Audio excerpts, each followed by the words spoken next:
This is Charlie Parsons for Boxing Social in association with Betfred. We're back on the Zoom again. There's no Matchroom fight week this week. So I've got the man in the essentials fear of God looking all comfortable. Frank Smith, how are you, mate? I'm good. I'm in the office. It was a bit cold when I left the house this morning, so I thought I'd put something on that made me feel a bit cosy and warm. And it is a fight week. We're just both not there. Well, yeah, Maurizio Lara out in Mexico for you guys. I suppose we'll go straight into that then before I rip you on what Alex has told me to ask you. What is the situation with Lara? Obviously, that Wood fight was meant to be there. You go to Mexico this Saturday. What are the options for him? Yeah, I mean, obviously, look, we were working very hard. Well, we had the Lee Wood fight announced and on sale, nearly sold out. Unfortunately, Lee Wood had to pull out with injury. That was the fight we wanted to make. It was the fight Lee wanted. And ultimately, it was unfortunate, but, you know, we now have to plan ahead. And the key for us was keeping Maurizio busy during the period, you know, of waiting for Lee Wood. Obviously, there's a whole discussion around Lee Wood and Leo Santa Cruz with the WBA. But, you know, Maurizio Lara's a star fighter in his own right. So to get him a headline slot, you know, on short turnaround I thought was, you know, the best thing to do. And then we'll get him back out, you know, early part of the year, and let's see what happens with, as I say, with the whole Lee Wood, Leo Santa Cruz situation. Perfect. Well, my first question was going to be, Alex dropped a little reply to my tweet when I said that I was interviewing you. And he said, why do you always wear Fear of God essentials? And if Emily Eubank didn't dress you at all, would you just wear no clothes? Do I always wear Fear of God essentials? I don't think I do. I haven't seen you in them before, but Alex seems to think you always wear them. Bit creepy, really, from Alex. I don't know who this Alex fella is. You don't know who Alex is? No, who is it? Alex, who works for Matchroom. Oh, Alex. Yeah, that Alex. Alex, wow. No, I mean, it could have been any Alex. No, I did say Alex Haynes. Emily dresses me Emily doesn't dress me every day. She just buys my whole wardrobe, because otherwise I'm not the most stylish of blokes. Maybe I'm not even stylish now. No, I think you suit that hoodie, to be honest. Right, fresh off Alicia's win on Sky Sports Boxing at the weekend over Michaela Mayer. Just your reaction, and how did you score that fight yourself? Did you have Alicia winning? Yeah, look, massive win for Alicia. You know, she's really changed her life around in the last year, from when she came over and fought Terry Harper, got the win there. And yeah, I mean, I thought, I won't lie, it was a very close fight. But I did think Alicia won the fight. You know, it was probably a round in it. It wasn't, I thought the two scorecards were right, you know, the 96-95. I don't think you can really argue with those. I thought the 97-93, I think it was the other way around, was very wide. And yeah, I think she truly deserves to get the win on Saturday. Would you entertain a rematch if it was obviously on DAZN and on sort of your show? Look, I think the focus now for Alicia is to become undisputed, and that's the fight against Joy. You know, that was why both of them went in there with no rematch rules. They were both champions. They both brought something to the table. And, you know, but to be fair to them, they both delivered in the build-up. It was one of the best build-ups we've seen, I think, in a long time. So, you know, I don't think that's not the focus right now. It doesn't mean that the Michaela Mayer fight couldn't happen again, but the focus now is to get the Joy fight. And that's the most important. Well, let me ask you about Choi. That brings me on to my next question, because I was bombarded with comments about her. Obviously, we saw her on the Golovkin card, I believe. She's only had the one fight with Matchroom since signing. I believe she's had outings in South Korea since. What is the situation? Because I believe you signed her at the time with the goal of making the unification fight, perhaps with Terry Harper. A lot's gone on since then. We don't hear much from her. Is she still with Matchroom? What is the situation? Why was the fight with Harper not made? And sort of where does that leave us in making this fight for Alicia? Yeah, look, I think her next fight's actually this weekend coming, or the following weekend. She's got a fight in Korea that she's had planned. So, you know, she's still, the aim for us has been and has always been to make that either unified or undisputed fight.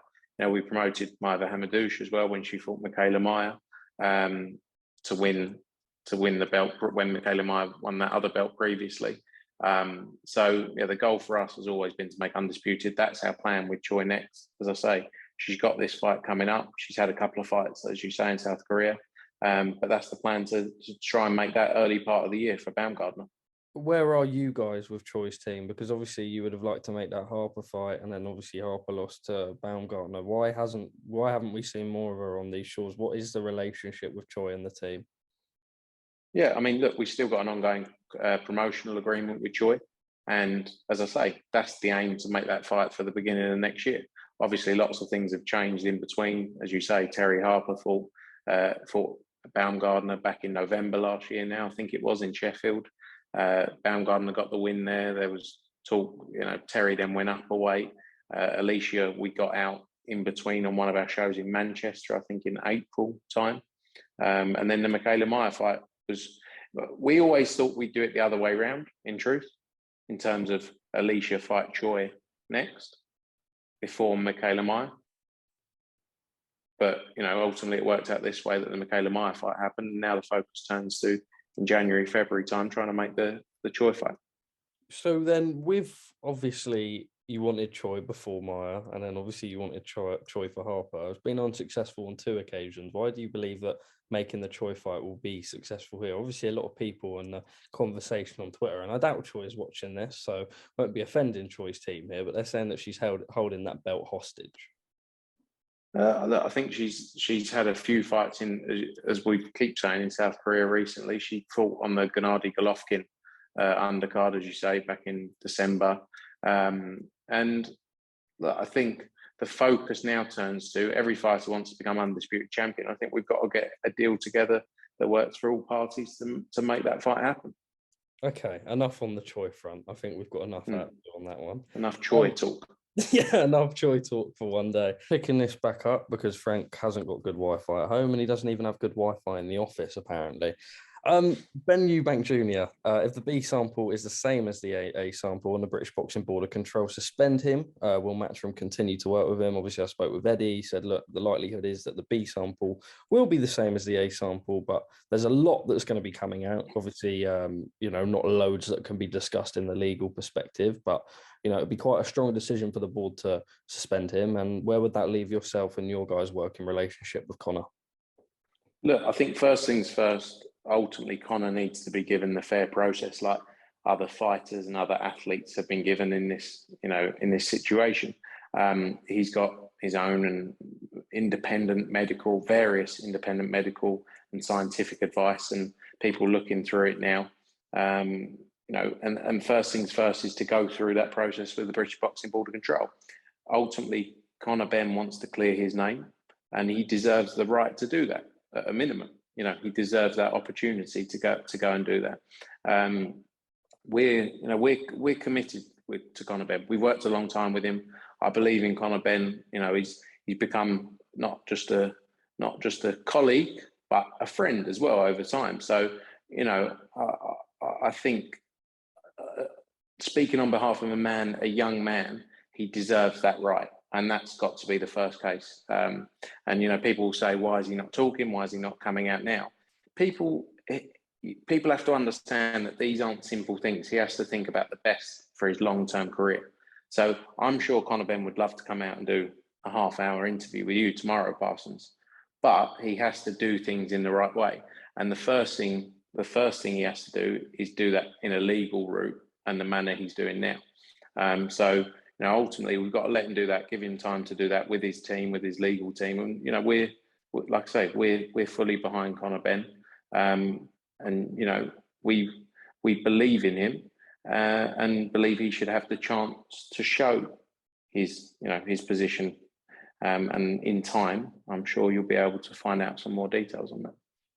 When I spoke to Eddie, I asked for the timeline of events and why, when you guys were made aware of this this failed test, as to why the fight wasn't pulled and why it wasn't public knowledge, etc., etc.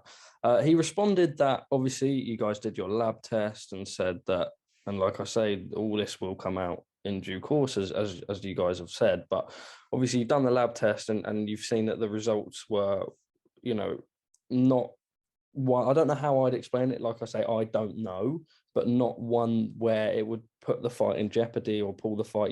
It wasn't performance enhancing, is believe what I heard. Why weren't we as a public told and made notified? And obviously, why was the fight still in accordance to go ahead up until the fight week? I know the legal process with the board is playing out, and it's, they didn't allow you guys enough time pulling it on the Wednesday when they knew prior. But why weren't we, as the boxing public and fans, notified about this test when it was, before all of the build-up? Because I think ultimately things have to be done in like I go back to the word I keep using, is go through a process. And it's like anything, whether you'd break a law, whether whatever someone chooses to do, you have to allow someone fair process. Ultimately, because you're then judged by public opinion without actual facts. So yes, he failed a test, but no one else on the internet knows any of the detail around that test. But it's just like everything in life, everyone judges off of one single piece of information, nothing else around it. I'm not an expert within that space. I'm sure you're not an expert within that space either. So it's very hard for you and I to talk upon it further than Conor Benn has failed a doping test. So you can't just be expected to, and this goes back to everything. This isn't just anti-doping. This is anything in life. Things have to go through a certain route, and that certain route doesn't include let everyone know, because he has his chance to prove his innocence, just like anyone would in any other case in life. And that's why. And also, the fight wasn't pulled until that Wednesday, or was it Wednesday that it came out? The fight, at that point, there was still investigations and medical and scientific investigations ongoing. And the parties had all taken various independent advice. So it's not like we just rang Wasserman. Wasserman would have gone through their own process as well with Chris Eubank Jr. They have to do what's in the right interest of their client. And, everyone followed that. Ultimately, the board made the decision. Was it too late? Yeah, probably. But, we are where we are. It didn't suit us, Okay, I think Sorry, my phone's ringing. That's fine. Are we all good? Yeah, I'm good. Cool. Right, this will probably be a hard one to hear to, but obviously Senior came out and said that well, not you specifically, but tried to murder his son. I imagine, obviously, for you, this must be even more difficult to hear comments like this. How do you sort of react when you hear that sort of thing? I think that was more about the weight cut. No, I think, Eubank Senior obviously has his opinion on things. Chris Jr. made his decision to take the fight. The one thing I would point out is in his last fight, which was made at 160, Chris, I believe, weighed in at 159 in the Liam Williams fight. When Chris weighed in on the Saturday, that video he posted, he was 159.3. Don't get me wrong, I'm sure he put a lot of effort into get to that point, but that was after 2 days of the fight, or was it 2? I can't even remember, a couple of days of the fight not happening. So, ultimately the safety of fighters is paramount to us, to everyone. We all agree upon that. No one disagrees with that. Chris Eubank Jr. believed he could do it and do it safely and make the weight. And I'm not going to, because of my position, obviously, I'm not going to go back and forth on Eubank Senior's comments, because I'm sure you can. But ultimately, fighters, it's the sport we're in, and making weight. I've never had to make weight, but from the people I've been around, I can understand how making weight can be tough, and that's the sport we're in, and we have to make sure we do things safely.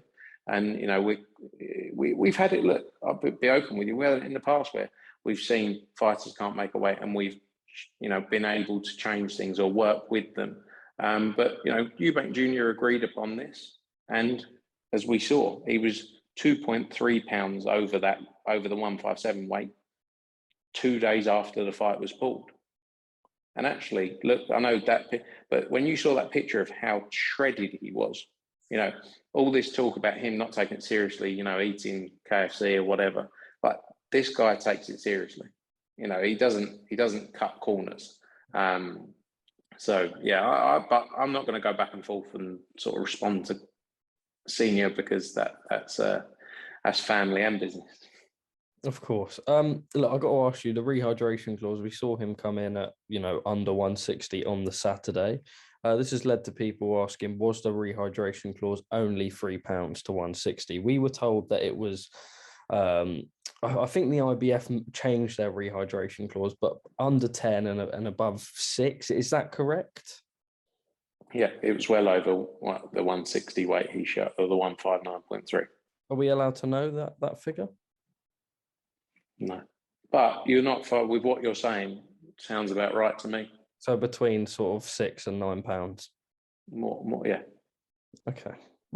Thank you, Frank. But the fact he weighed 159.3 after 2 days of eating, refuel, like no real, I guess no limitations, shows he's not like he's never been like, I'd be surprised if he walks around much more than 170 pounds. Or even above that, in truth. Okay.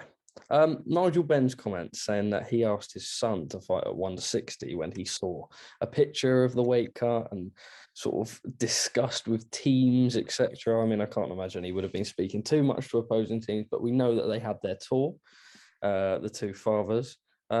Just sort of your reaction to that. Obviously, comes in with a lot of the criticism that was given for the 157 cut. Obviously, you've made your comments as to why the 157 was okay and how Eubank walks around at what he does. But when you hear Nigel saying that maybe the fight should have been at 160.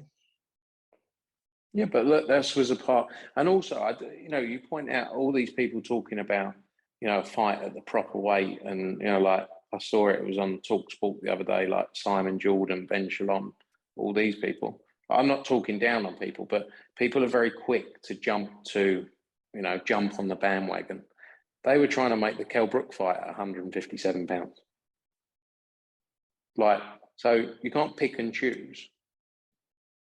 And again, I'm not, that's not me saying anything. I wouldn't have questioned that if that was the other way around. Do you know what I mean? If they made Chris Eubank Jr. against Kell Brook at 157 pounds, I would have said, well, look, he's agreed to it. He can make it. So, people are very quick to jump on the back of it. I think, look, obviously Chris's more natural weight is 160. But as I say, if he makes 159, I think he's not big. Like, he's not big enough to be one, or he's not a big 168. We've seen that in the past. Hence why he came back down to his natural weight of 160. So yeah, look, maybe let's see. Hopefully we can make the Eubank Ben fight again in the future, and let's see what weight gets made at there. Right, enough on Choi Gate and enough on Eubank Ben Gate. Let's move on. Anthony Joshua, December 17 was the date. It's now sort of looking increasingly likely that we may be pushed back to January, February. Are we completely ruling out December 17? I remember the post-fight for the Usyk fight. There was a lot of talk about how Joshua desperately needs activity. I think Joshua agrees with that himself. I imagine you will agree with that. Anthony needs to get out. I suppose it's got to be the right terms. It's got to be the right opponent. Otto Wallin's being discussed. Eddie Hearn dismissed the Chris Arreola stuff. So, where are we at? And does it look more now to be early 2023?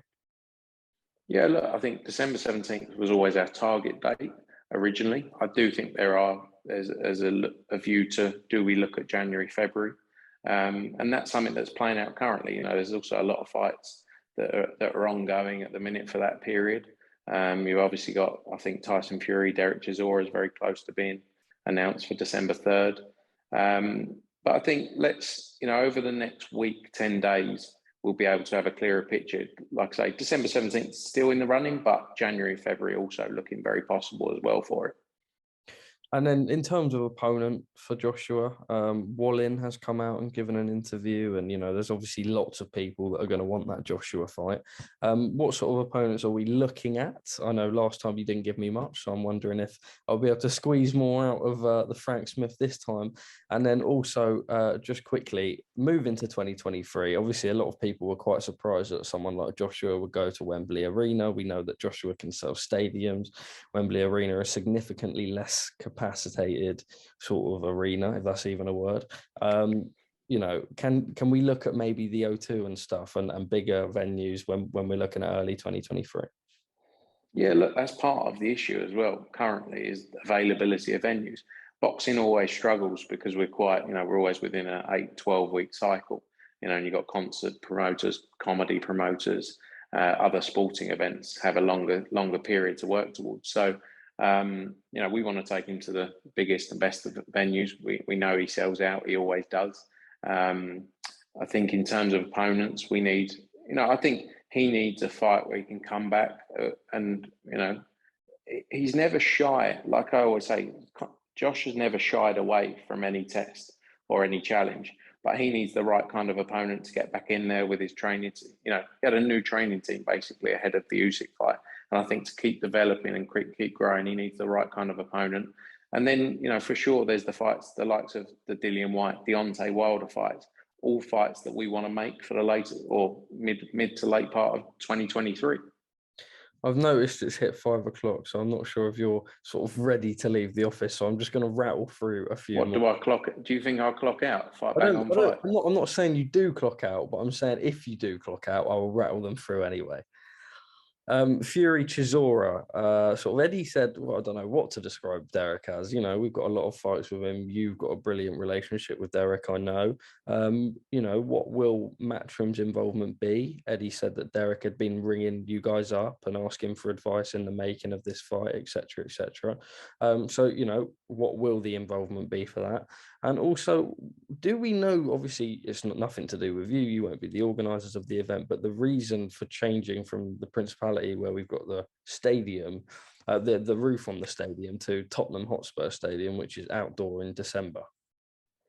In terms of Derek, I saw him at the show at the weekend. I asked him if I could go up on the top table with him. He said I could go wherever I want. We got a really good relationship with Derek, and he's obviously with 258 and AJ's management team. We were working on essentially a fight by fight basis with Derek, and had a long relationship with him. Wish him all the best in the fight. I'll try and make it. I think it's December 3rd. We got a show in America though. Yeah, I heard about Tottenham Hotspurs. I can't quite actually believe it in December in an outdoor stadium to do a boxing event. It doesn't make sense to me, but again, I'm not going to talk like best of luck. But that's ultimately, I think the success of other boxing events is for the good of the sport. So I wish them the best of luck with it. It's a great stadium, great people to work with at Tottenham. But I'll take my big jacket if I end up going there. So let's see. Don't know any details as to why it's ended up there over Cardiff though. Okay, Eddie mentioned to me that Wardley Gorman would very possibly feature on the Dillian Whyte card. I believe that Dillian Whyte card hasn't been officially announced by Matchroom yet. So just the reasoning behind that, are you still sort of working on getting fights over the line for that card? Yeah, look, it's coming in the next couple of days. An announcement for that show. And it's a strong lineup. We got that fight and another big one on the card as well. Would that be Wardley Gorman, or are you talking about another fight on top of that? Yeah, another really strong fight as well for the card as well. Okay, Anthony Fowler next for him. Anthony Fowler, actually saw the McGuigans on Saturday, so I'm going to get a plan together. He wants to go in for a title fight, so that's what we need to work through. Scott Fitzgerald, which was a name that got brought up in the comments, and I thought, you know what, brilliant, because I actually don't know the situation. What is the situation with Scott Fitzgerald? We've heard a lot about everything that's going on with his personal life, so obviously we won't touch on that too much. It's not our place to, but will we see him back in the ring anytime soon? Look, Scott's a tremendous talent, and you only have to see what he's done. And it's a shame the tough times he's been through and going through in his personal life. It would be great if we could see him back at some point. But he's dealing with the things he's got to deal with on a personal level. But hopefully 100%, we'd love to see him back in the ring. He's an amazing talent, and when he applies himself to the sport, he can be something special. So hopefully we do see him back at some point in the future. Two more from me. Zach Parker, John Ryder looks to be done. The date we're looking at is November 26th. Are you able to confirm this with us? It's a fight we're working on. Like I say, we've been working with George Warren to try and get that fight done. And hopefully we can get it over the line soon and get it announced. It's a really good fight. And if we can get that one signed, it would be good to get some business done with Queensberry. Just on that George Warren standpoint quickly, obviously through the communications on that Fury Joshua fight, which never came, Eddie and yourself spoke quite highly of working with George and said it was very refreshing and very amicable. Do we believe that this is maybe a little revelation in making these fights cross promotion with Queensberry? Yeah, for sure. I believe so. It was like you say, a real pleasure dealing with him. And hopefully we can continue that and make fights that make sense for both sides, and for both broadcasters, and ultimately for the good of the sport. That's important. We saw it at the weekend as well. On the Boxer show, you had Top Rank, you had Dimitri Salita, you had Hennessy, you had us, all having some kind of involvement with fighters on the card. So, I think providing it's for the good of the fighter we each represent, and it makes sense, then I think it's only going to be good for the sport if the best fights can be made. And finally, from me, when is Felix Cash back out? We've seen a lot of that undercard given new dates. Felix Cash, not one of them. Ammo Williams has hinted at a potential fight there. And obviously people are asking whether that Coyle fight will be rescheduled. Will it be one of those two for Felix Cash next? And when are we looking at for those? We're actually just working through plans for Felix Cash. There's a few discussions ongoing, and hope to have some news on him in the next sort of week to 10 days. But there's a couple of options we are looking through for Felix Cash. Ammo Williams for sure, one, Connor Coyle, and another one as well. Is there a front runner? Who knows? You have to ask the blabbermouth. Will do. Frank Smith, thank you for speaking to me at Boxing Social.